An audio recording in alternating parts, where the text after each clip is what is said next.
Nagkaroon ng mixture. Mixture of law, mixture of grace. Nagkaroon ng mixture of the power of the Holy Spirit and self-effort. Na akala mo, ang kumikilos pa rin ay ang banal na Espiritu sa'yo, pero hindi mo namamalaan, self-effort na lang.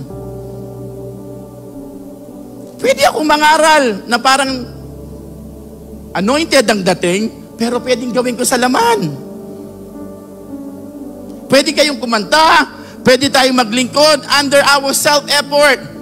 And I thank God for revealing this message to me na unti-unti ako personally lumalaya sa self-effort. Ang tatanggalin lang naman dito self-effort, hindi yung effort. Kailangan pa rin nating may gawin.